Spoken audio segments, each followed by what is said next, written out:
Welcome to the Belts, Bumps, and Barbed Wire podcast. This podcast is presented by DMV Wrestling at dmvprowrestling.com.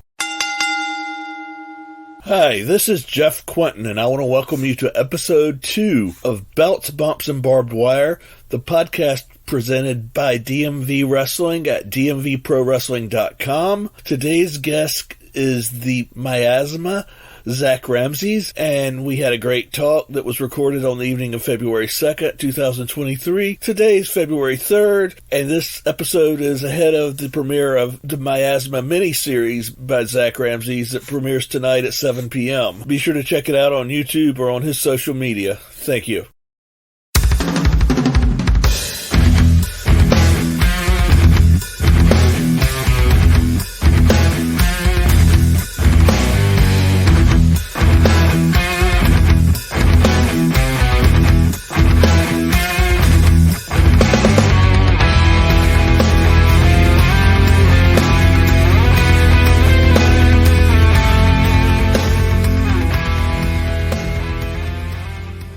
I am joined today by Zakk Ramses, and we're here talking about his new miniseries, his career in pro wrestling, and some other topics. So first, I just wanted to welcome you and thank you for coming on the show this week. Thanks for having me, man. I greatly appreciate you giving me the opportunity to come here and speak and to reach out to all these people that you are constantly posting to, and you do a great job with all your work on social media. It's the very reason I found you in the first place, because you were touting great independent wrestling. Growing up, what got you into pro wrestling and got you interested in wrestling, and who your influences were to go into wrestling? So, wrestling kind of was a happy coincidence just because of flipping through channels and one of my friends getting really into wrestling. And so basically, when I was, I must have been 7 or 8, just going through the channels on Thursday night, I stumbled upon Thursday Night SmackDown. And that was kind of my first real introduction in a serious capacity to pro wrestling. And it piqued my interest. I liked it. My parents weren't too keen at the time. This was the tail end of the Ruthless Aggression era. So, my parents were not wrestling fans. They aren't wrestling fans really. And so they weren't too happy with their 6-year-old seeing some of the stuff they were seeing on there, as many parents were, especially coming out of the Attitude Era. And so they didn't not let me watch wrestling, but it just wasn't something that they were thrilled about. So I kind of would watch here and there when I could. And then when I was in 5th grade, one of my best friends, he caught the bug and he started watching incessantly. And he was like, hey, I know you watch sometimes, and, I'm kind of really getting into this. And he kind of brought me in with him. And from there, I caught the mad cow disease that is pro wrestling and the fandom that came with it. And I dove headfirst in with him, and that became everything we did, and then shortly thereafter became everything I cared about, and consumed me to the point that here I am now. That's good. And I also was reading some information that I found online about your biography that you didn't send me, and I just wanted to ask you about your educational background and how you think majoring in English literature, if I got that right, how that has influenced your wrestling career, and how that has helped you and assisted you as you go through your career.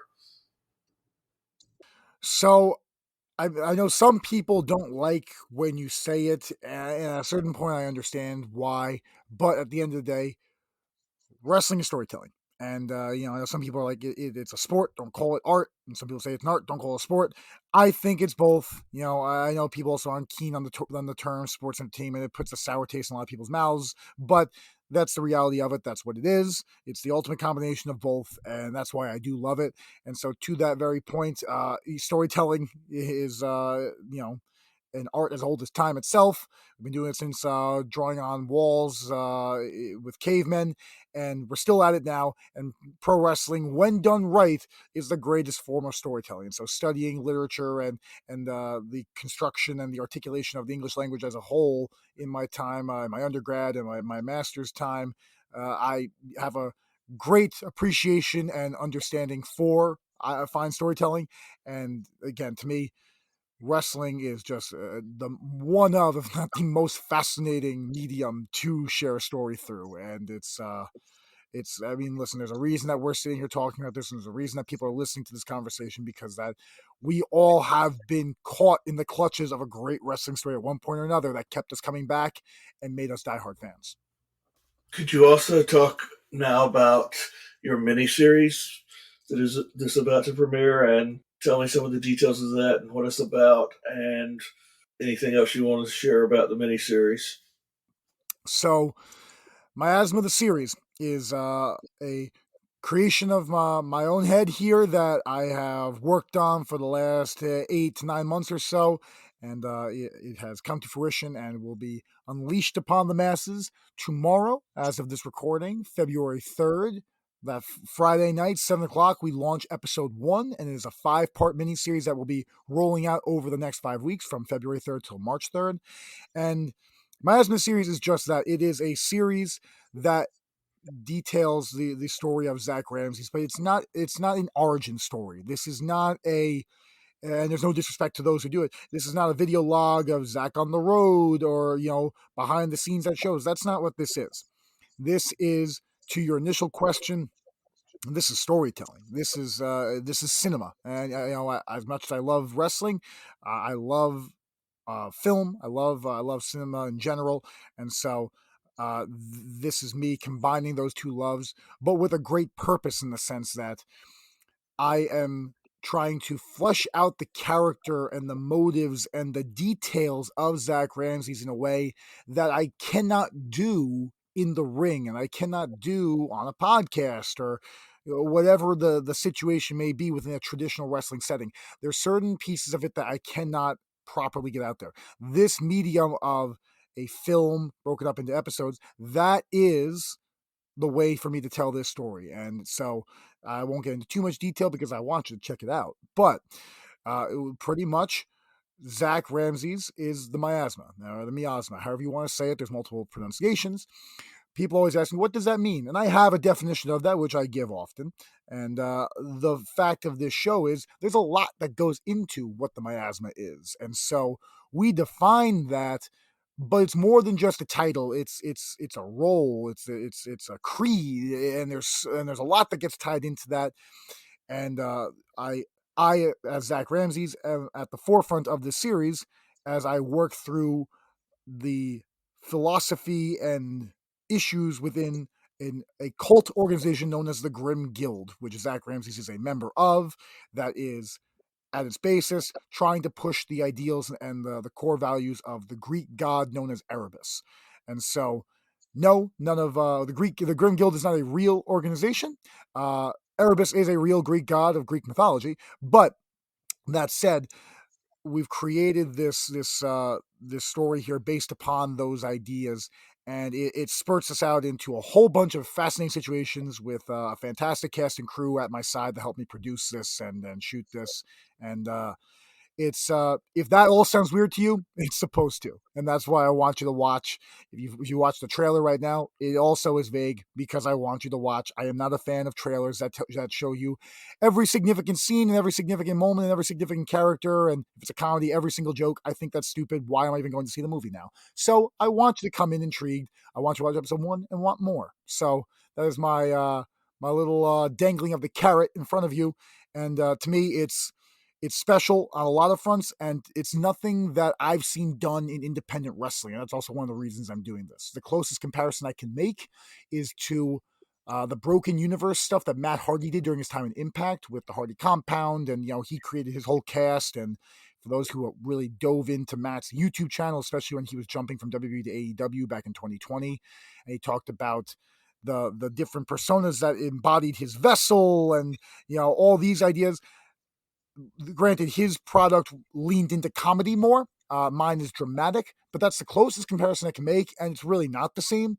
But to that point, Matt Hardy had, the platform of WWE, AEW, Impact to put this out there on, and he had his vantage of storytelling here.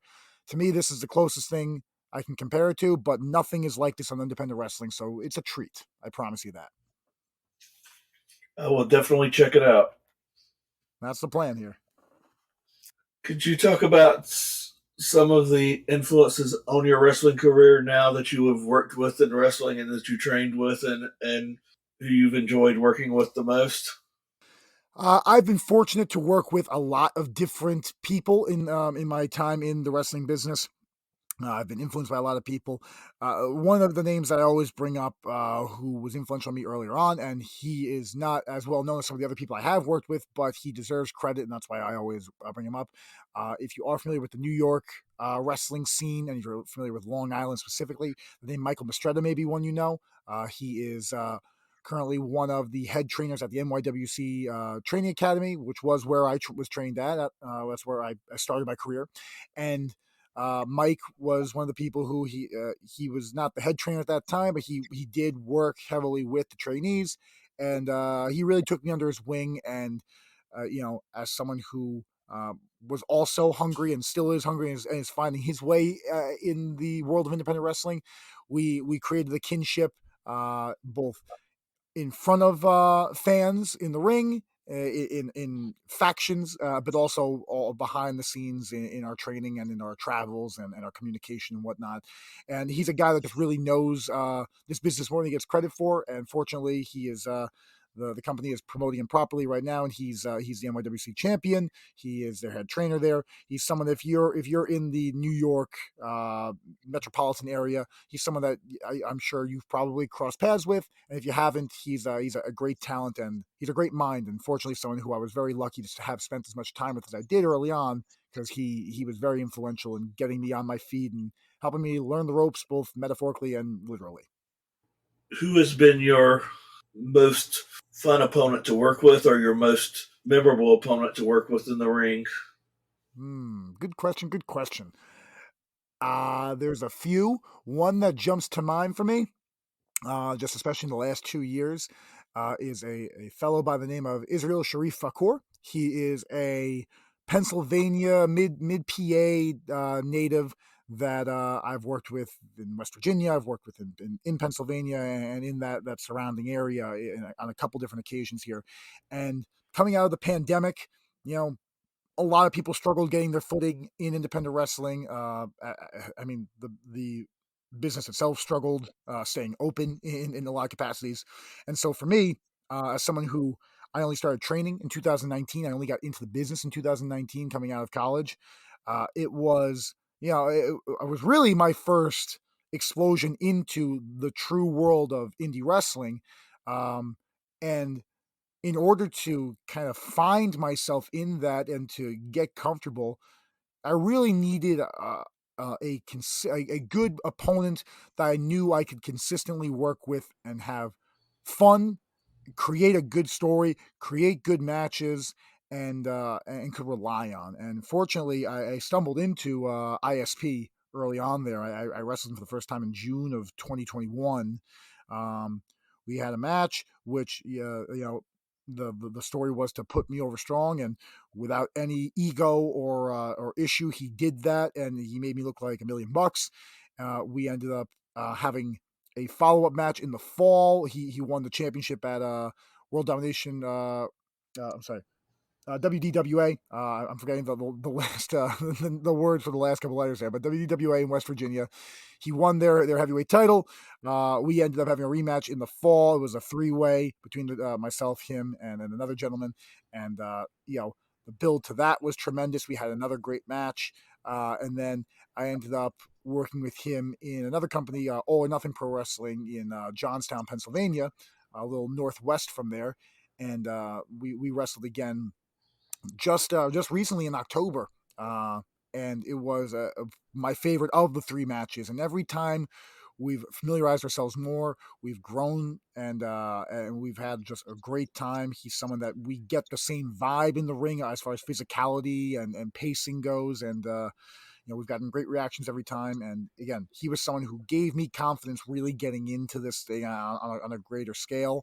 And he's become a friend and someone that I definitely I appreciate greatly, even though I love kicking his ass. So it's he's definitely an opponent of mine that in the last 2 years for sure is someone I hold highly. And as you were talking about storytelling, I just wanted to ask a quick question about what you think the good mix of in ring action versus out of ring promos or other devices for the storytelling. What do you think a good mix of things is to accurately tell a story the way you want to? Well, I think that's very dependent upon what the story is. Where if you're having a match where you there's history behind it. Like again, if for myself and ISP in October, to me it would be foolish not to have cut a promo, have him return a promo, and build off our history, and it was a championship match as well, so that plays into it. All those things you definitely want to promote and put out there more. If it's a match with someone you've never met before, never worked before, and there's not really an inherent story, one could argue that you actually need the promo even more because that why do I care about this match? On premise, we should always care about the match based upon the idea of this. These are two people or three people or whatever the gimmick may be. These are people that are here to win, and that really should be enough. It's enough in the real world of sports. It should be enough in pro wrestling, but people will look past that sometimes. So if you don't have an inherent story, create one. And I'm a big believer in that. Where, not to.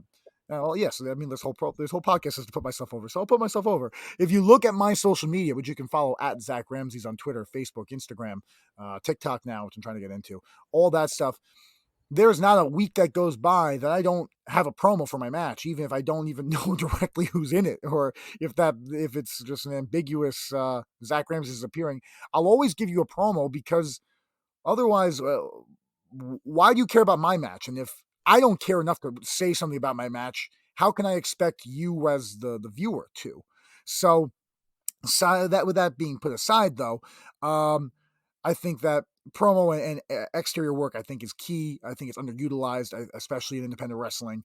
Um, but I think you people can really take advantage of the resources we have with social media and YouTube, and a lot of companies have their own YouTube channels and whatnot. Take advantage of those eyes and that accessibility to your fan base, and let's create something that we care about. Because again, you always talk about the stuff that impacted you as a kid, and most times that's something you saw on television built up over time, and that should still apply to independent wrestling, even if it's more challenging or not as readily accessible as the USA Network or TNT. And I agree with you about social media because what I've tried to do on the DMV Wrestling social media account is promote matches, which I'm sure you've seen, but I also try to Yeah.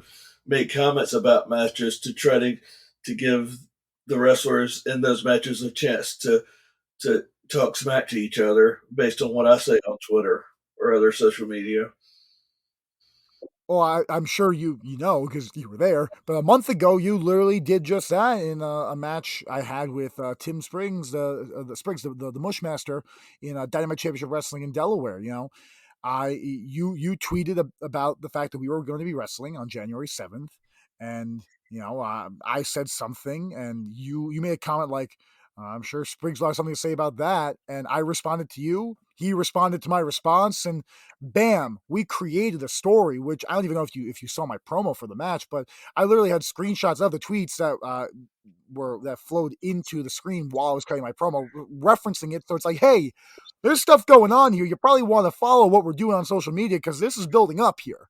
So to that point, someone like you is invaluable to wrestlers like myself, where you give us a platform, but yeah, you give us ammo to create stories that if you didn't start that up, I mean, I would have cut a promo anyway, but what it would have been on it could have been on a number of things, but I literally even impacted the setting where we talked about how the reoccurring theme in our thread there was you know uh he should don't hold your breath on this, or like, enjoy your last breath. We kept talking about breathing. It just kind of organically happened. So I went and shot my promo outside and walked through a little park here because I was like, I'm taking in the fresh air outside because I have this is mine, whatever. The point is, your tweeting impacted the story on multiple fronts, and that's fantastic. And I wish that more people did that. I wish people would too, and I wish that there could be a way to get more people to utilize social media and Twitter. I notice when I'm trying to promote matches for events that I write about, that I go through and try to find the Twitter accounts for people, and sometimes I find a Twitter account that hasn't been used in 3 or 4 years, or I find two or three Twitter accounts that were used at different times for the same wrestler. And sometimes I won't even find a Twitter account for a wrestler. And it's because I've started, when I actually go to events now, I'm trying to make an index card so I can live tweet events and have their Twitter handles ready. Because I used to do this in a past life when I worked in public affairs in DC. I would have my card ready that had Twitter handles of anybody who might be at the event, so I could talk about them and not have to search for a Twitter handle during the event. So it's definitely something that I wish that got brought up more, and maybe something I could actually get into, since I have the background in it. I can maybe get into working with some seminars and doing that. So Yeah, no, that you're spot on with all of that. I totally agree. And to that point, I mean, listen, I'll be the first to say social media is awful. Like, it's a pain. There's some wacky people on there, which, I'm not saying anything newsworthy to anyone. I think we all know that. But you gotta wade through that pool of craziness if you're going to be a pro wrestler. It's part of the game now, and you can't deny it. I mean, I have so many friends who are like, "Yeah, I'm taking 6 months off social media because it's too much." I'm like, "Listen, that's probably great, but we can't do that." And so, to your point, if you're going to be out there trying to promote your brand, you got to have a Twitter account so that way people like you can properly find you and source you and keep you in the conversation, and again build ourselves up. It doesn't make sense not to do that. And so it's we have so many tools at our disposal that people don't maximize. And again, teach their own. And again, I respect the people that are on social media at a certain point because it's a lot. But yeah, no, use it because that's where eyes are, and that's where most people are spending 86% of their day. They're scrolling through Twitter, they're scrolling through reels on Instagram, whatever it may be. That's where everyone's at. and that's part of what I tried to do, because not only am I promoting the wrestlers or the wrestling companies, I'm getting promoted when they do like you did with your promo, or do like other people do, where they retweet what I say, or they respond to it, or they like it, and it's a mutual back scratching society, so that I help them, they help me, and that's basically what I'm, as somebody who's not in the industry but has been a lifelong fan for probably 40 to 45 years now. That's something that I'm trying to do as a mission for my site and for my social media and this podcast, is to try to push people, because that's the one benefit I bring to the table now, is being able to help people out and push people out and help people who are trying to build their career, no matter what phase of it they're at, so that they can try to have success as much as possible by pushing them on the web and social media and the newsletter and on the podcast. It's a win-win. Yeah, everyone benefits. I totally agree. And moving on to another question. What is your, these are some more personal questions. What's your favorite food? That is a good question. Um, if I have to pick one thing, I'm gonna say, a great medium rare bacon cheeseburger is gonna be my go-to if all things are equal. Unfortunately, I am not a picky eater at all. I'll eat damn near anything, which it does not limit my restaurant choices or what I cook for dinner, which is good. But as a result, it doesn't make not being 832 pounds easy. But we work through that. But yeah, I'm a carnivore. Whether it's a burger or a steak or whatever it may be. If especially if it's red meat, I'm gonna be a big Meatloaf fan too. So yeah, both the musician and the food. So I'll go burger though for here. Yeah, being not being a picky eater is definitely helpful when you're on the road. I noticed Yes. I'm not doing anything close to what actual wrestlers do, but earlier in January, I had 3 weekends in a row where I was at 3 different wrestling events, and one was more local, and then one was in Delaware, and one was up in Hamburg, Pennsylvania at AXW. And I just found out that week a, a small taste of what being on the road was like, and seeing wrestlers after the events, both the events that were on the road for me, in convenience stores and at fast food restaurants afterwards, and just missing them and just missing them in a couple places. I understand you gotta eat, you gotta drink, and you gotta do it fast and get it over with so you can go to bed basically or get home or however you have to drive. And that's Fast, efficient, and cheap too. You also don't want to spend $1 zillion. exactly. So there's a lot that goes I'm into it. not making a profit on this right now, so I'm just it's more of just like I said, pushing people right now. So I definitely got to be cheap about it. Yeah. Plus, Oh yeah. No, it's a challenge. It's definitely a challenge, and you kind of in your circles, you end up finding spots at work, or you end up knowing, all right, what's my Sheets order, what's my Wawa order, what's my Royal Farms order. Like you condition yourself to know what to get, and I also try to, especially on day trips or anything like that, where I can. I'll pack myself as much food as I can from home to save money, but also to be sure I have healthy enough options. Grab granola bars, and I'm a big raisins guy, or cashews. Grab one of the packages of those and throw it in my lunchbox there with a turkey and cheese sandwich, and it's like, all right, at least I'm not buying lunch now, and I know lunch I'm covered, and then whatever I got to do later at night, you figure out, or vice versa, whatever it may be. But it's definitely a challenge that it helps when you got catering. yeah, I usually have another mouth to feed too because I got into indie wrestling originally to going to events. I'd been to meet and greet for the Four Horsemen a few years ago at MCW, but then I really hadn't been to many events. And asked my daughter if she wanted to go, and so we've been going to indie wrestling events for the past year or so, probably about the past 13 months. And originally it was just locally at MCW, but then we've been expanding the past couple of months and going to a lot of other companies. So definitely got a growing 10-year-old to feed right now too. So But that's really cool that she wants to come with you. That's I'm sure it's a special experience for you.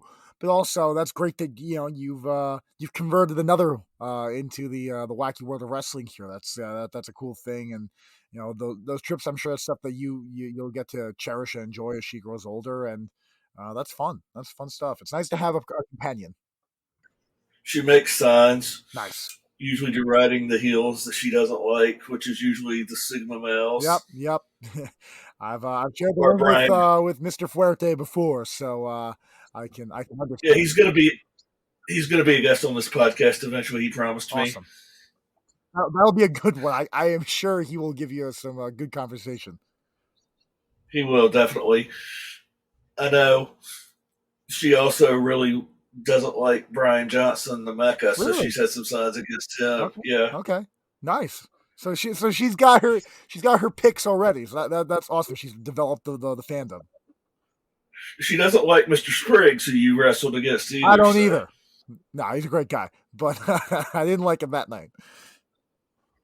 she she really likes Moses. I get that. If you ever and Kakoa I also get that. and Ken Dixon. Okay, so yeah, so I mean those MCW dudes are awesome. They're a really talented bunch. It's a great promotion, and especially the guys that train there. That they get out there, and it's you can see that what they do at their training facility, it works, because they produce a great product for sure, both in the ring and as far as the talent within it. They specifically they sharpen and train up. And I forgot her least favorite heel, Who's that? Miami Mike Walker. Okay. Yep. Yeah, listen. It's a guy that knows his gimmick, that's for sure. Yeah, It's awesome. he's a great deal. Yeah, no doubt. So this weekend, for example, I'm taking her to three different events. One is a wrestling event, or two are wrestling cards, and one is the wrestling show. So we're going to MCW Friday night. We're going to Baltimore Celeb Fest out in Westminster, Maryland, Sunday during the day, and then we're going to to Combat Zone Wrestling CZW that night up in Havre de Grace. Very good. So you got a loaded weekend here. Yeah, definitely. So, speaking of wrestling events, when's your next match? I will be wrestling Saturday evening. I will be defending the company I spoke of before, All or Nothing Pro Wrestling. I'll be defending my AON Pennsylvania Heavyweight Championship against former WCW star T. Ranchula in a match where I will squash the love of the Pittsburgh legend right in front of the locals in that area there. And it'll be a great old time. And another successful title defense for Zakk Ramses here. It just seems like I've been expanding more in my coverage to try to get more areas because I see the circuit that people are on. Because I compared it to my first podcast guest to the indie situation as it's becoming now a lot like the territories used to be, except for the fact that it's not a 6 day a week travel thing, and it's you control your own schedule and and you can control your own pay and how much you want to work. Where you work every week like some guys do, or work once a month like some guys do. So I've compared it to that, and I've just have gotten more into West Virginia and Pennsylvania the more I've been doing that because, for example, WDWA I've been covering, and now I'm going to probably do a separate post on the event you're wrestling at this weekend. So it's definitely a hotbed between here and there because I noticed I'm in Baltimore, and I've noticed that when I first started this site and I was trying to do coverage and add links to my site, it was like every week I found a new independent wrestling company that I'd never heard of before that was local. Yeah. And then by the guys who were working out of state, like the guys who were working a heavy schedule, I found out about other promotions, and that's how I found out about AXW to go up there to Hamburg because I wanted to see that venue because of the history there. And just have met a lot of people that way. I've done a lot of networking. I ended up getting a upcoming podcast guest who a friend of mine who I went to high school with, has worked with before, is Jared Fitz, the referee. Oh, okay. Small world. He's going to be on an upcoming episode at some point, and as I figure out the schedule, I know this. I think every couple of weeks is probably going to be the optimal schedule for me right now, with everything else that I have going on. So, no, it's a really cool time at this level of indie wrestling where you're right, especially in that mid-Atlantic strip there's so much good stuff. And I've been fortunate to stick my nose into quite a few of those in the last year or so. And unfortunately there's more that I haven't been to that I still want to.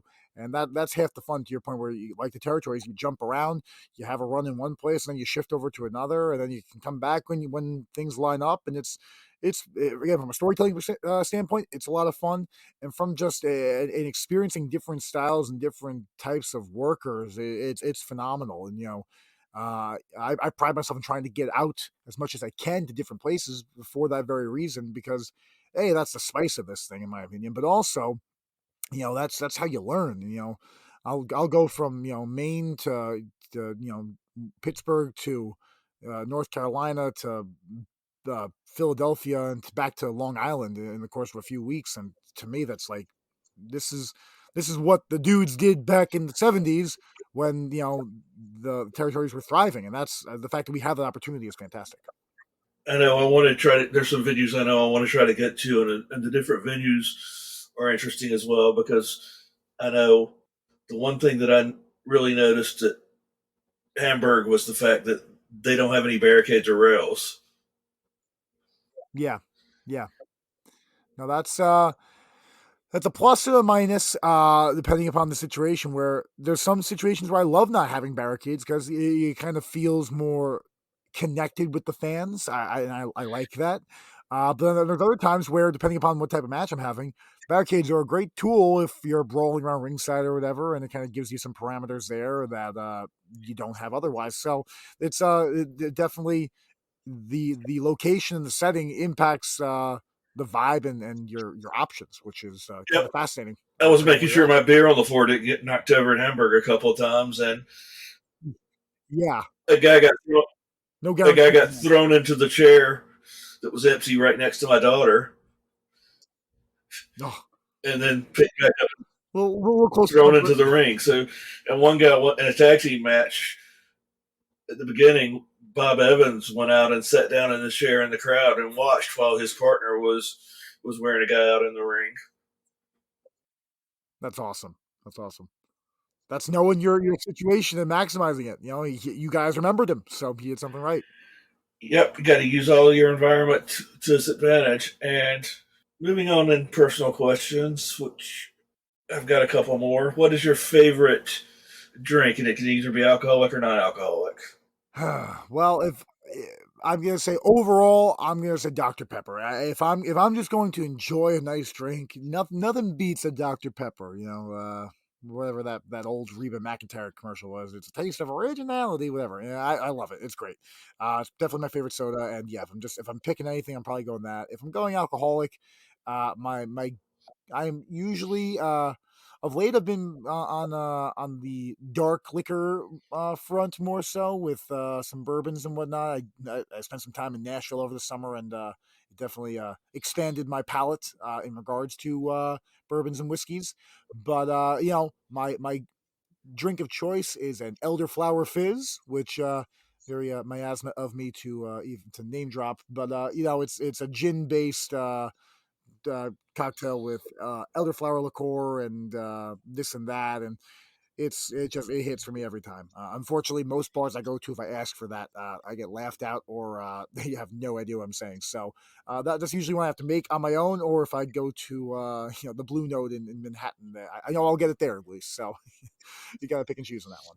I'm usually a craft beer guy, but this summer, early fall, I went to Mount Vernon, George Washington's house outside Nice. DC, and picked up a bottle of their rye, which is There we pretty go. hard to get at times and a little expensive. And this uses George Washington's recipe from his distillery and is made there on the premises. So I really have liked it. In fact, when I've been sick this summer, I've used some lemonade and made a hot toddy with it. So That's a nice little story behind it too, which I definitely appreciate. So I'll have to make one in your honor one of these days. okay, and tell me about your favorite band or musician. Woof. I mean, at the end of the day, the one I always say, and I do stand by it, is Black Sabbath. Black Sabbath is my favorite band of all time, really. But it's music is so fluid to me. Where there's days where I might have to say Frank Zappa. There's other days where especially more modern speaking, the band Ghost from Sweden is probably my favorite band going right now. It's just there's so much fluctuation in my music appreciation. But if I'm picking one, I'm gonna say Sabbath. And I'm talking all of Sabbath. I'm not one of those people that says only the first four records or only the Ozzy or only Dio.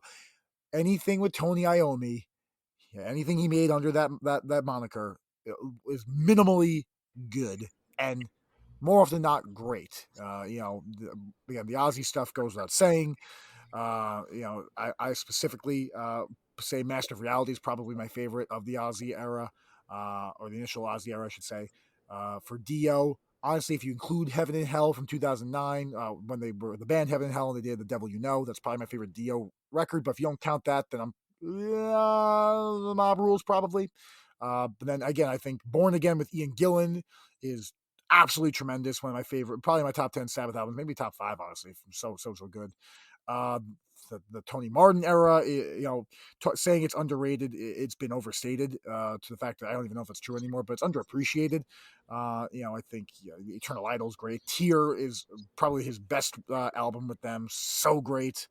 And then even listen, Seven Star is not bad. I don't care what anyone says. It's different. Yes, it's more poppy, but I don't mind a little poppy. And Tony Iommi could do anything. So it was great.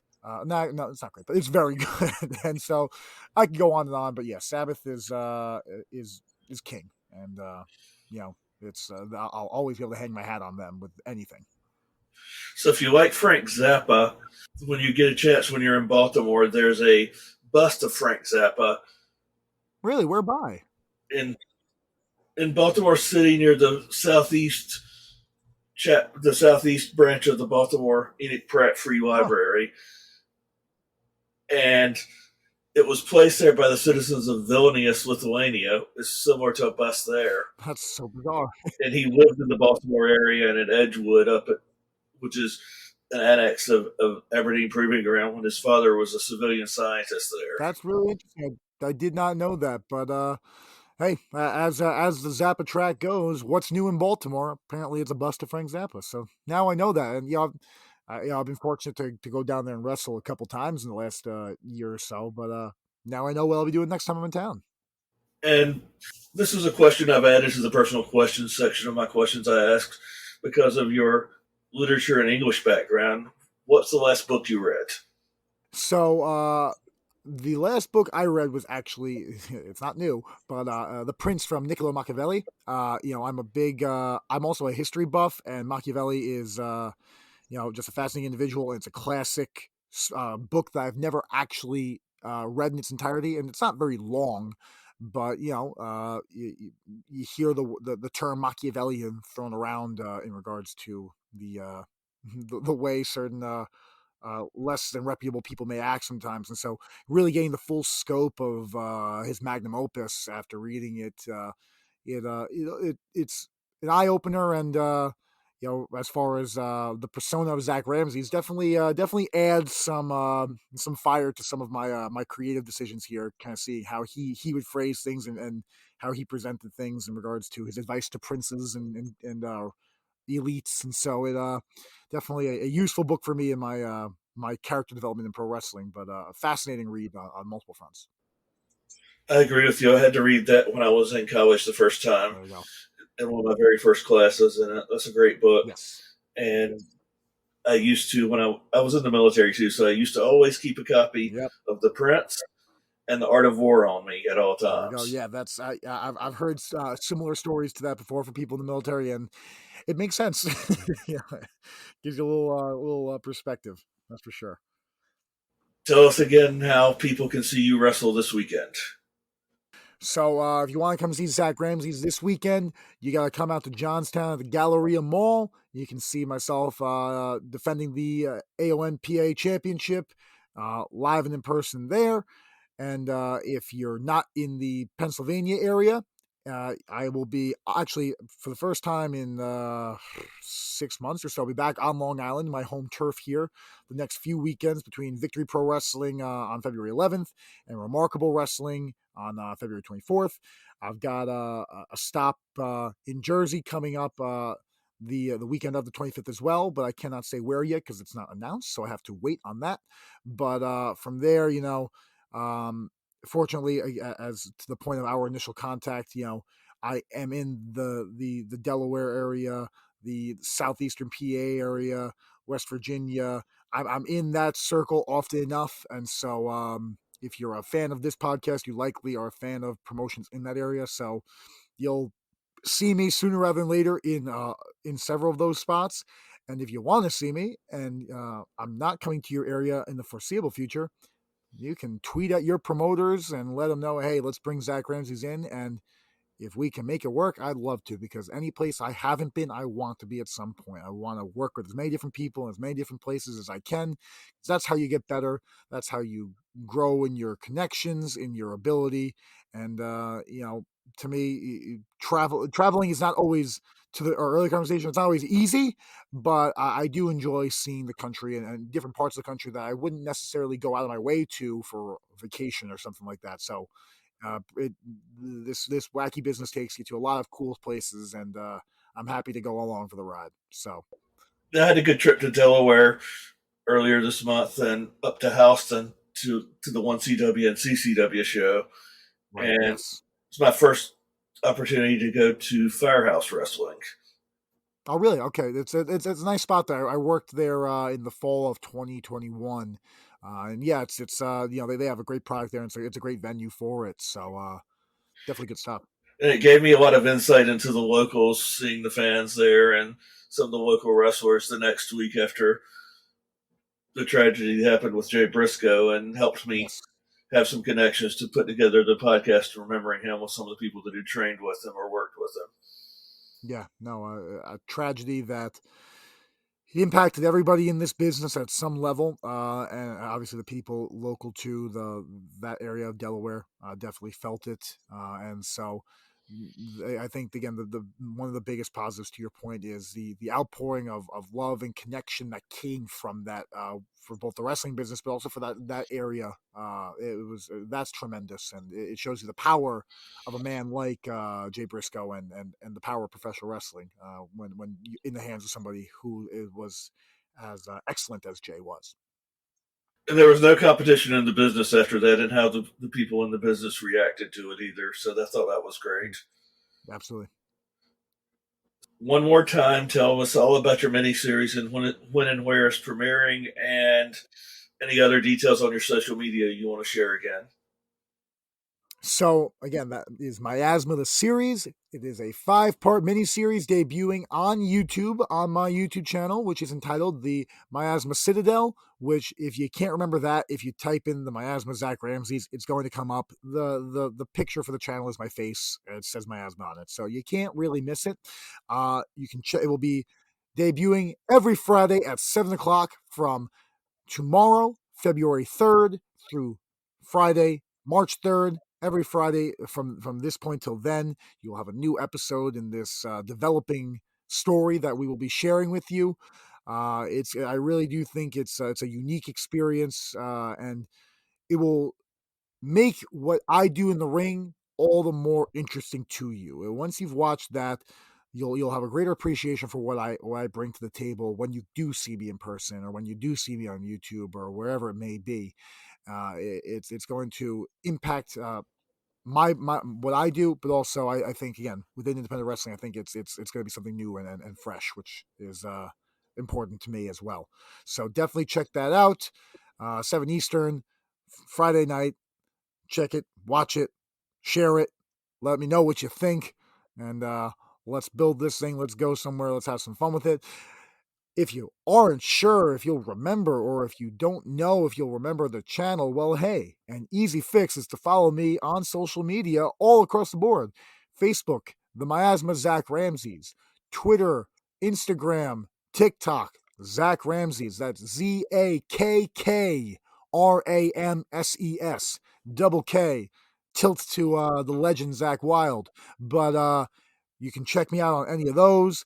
I am regularly posting about this right now. I am making sure everyone and their mother knows that this thing is coming out, and so you will not miss any updates from me in regard to that if you follow me. So check me out on any of those. And beyond Miasma series, again, I am traveling up and down, left and right, and everywhere I can go in this business. So if you want to see me, you will have your opportunity if you stay up to date and come check me out, because I promise you, seeing Zakk Ramses in person is a special experience that will leave you mesmerized. Sounds great. And we'll be posting your miniseries to our socials and to our website as well. So I appreciate that. And again, like I said before, I appreciate you and what you do for the independent wrestling scene in your area there. And, it's a great service. And, again, I wish more people took your lead, but even if no one else ever does, you doing it alone is tremendous. And I personally greatly appreciate it. And I hope that more people continue to follow and see what good work you're doing, because it's great stuff. Thanks a lot, and thanks for being a great guest. My pleasure. It's what I'm here for.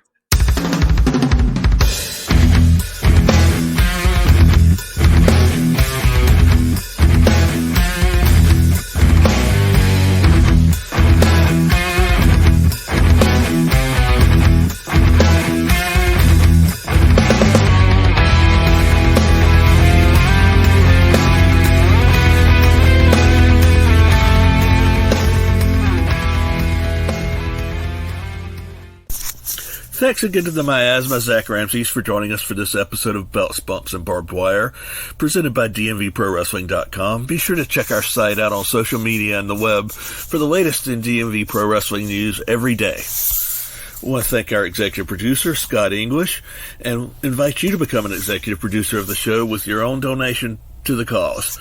Also, I want to thank our production assistant, Josie Quinton, and everyone else who listens and assists in this podcast. We'll see you again next time, and have a great weekend.